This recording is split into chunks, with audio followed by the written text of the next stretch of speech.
Halo semuanya, namo buddhaya. Perkenalkan, nama saya Vincent dari Universitas Internasional Batam NPM 2051076.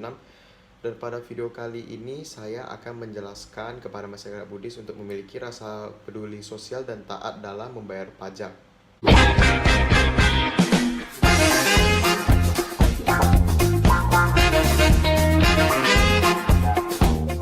Pajak merupakan sumber pendapatan terbesar dari negara. Pajak berperan penting bagi perekonomian dan pembangunan Indonesia.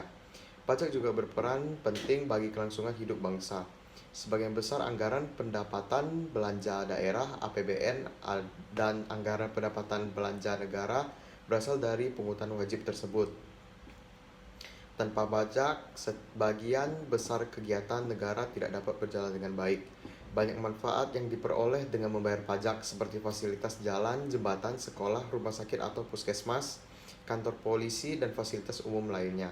Setiap warga negara dari dilahirkan sampai dengan meninggal dunia menikmati fasilitas dari pemerintah. Dan semuanya itu dibiayai dengan uang yang berasal dari penerimaan pajak. Dengan pajak, pemerintah dapat melakukan program-program pendidikan seperti BOS, Bantuan Operasional Sekolah, untuk keluarga kurang mampu. Di bidang lain, misalnya pemerintah juga mengalokasikan pajak untuk subsidi bahan bakar minyak, BBM, listrik, pangan, pupuk, benih, minyak goreng, dan beras untuk rakyat miskin.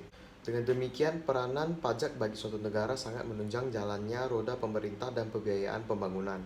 Mengingat pentingnya pajak tersebut, kesadaran membayar pajak juga harus dikenal kepada masyarakat sejak dini. Semakin rajin masyarakat membayar pajak, bisa dapat dipastikan pembangunan infrastruktur juga akan semakin berkembang dan berjalan dengan lancar. Dan yang terpenting, generasi muda penerus bangsa juga harus selalu peduli terhadap pajak. Mengapa setiap orang harus membayar pajak? Pembayaran pajak merupakan sebuah aktivitas yang wajib dilakukan oleh seluruh rakyat di dunia. Pajak merupakan sumber pendapatan negara yang digunakan untuk membiayai pembangunan. Bagi Anda, pemilik usaha sosial, pembayaran pajak merupakan hal yang wajib Anda lakukan supaya tidak dihukum. Apa akibatnya kalau kita tidak membayar pajak? Sanksi berupa bunga pajak diberikan bagi wajib pajak yang tidak membayar pajak pada waktunya atau telat. Berlandasan pada pasal 9 ayat 2A UU KUP, contohnya, wajib pajak yang telah membayar akan dikenakan denda sebesar 2% per bulan dihitung dari tanggal jatuh tempo hingga tanggal pembayaran. Untuk itu, dilahirkanlah UU Tax Amnesty yang memberikan hak yang bisa dipakai. Ini bisa menjadi awal bagian bangsa Indonesia menjadi warga negara yang taat pajak karena wajib pajak diberikan penghapusan pajak yang seharusnya dibayar. Jadi marilah kita menanam sikap peduli dan taat membayar pajak agar terwujud lingkungan yang baik. Sekian pada video saya kali ini, semoga bermanfaat dan terima kasih.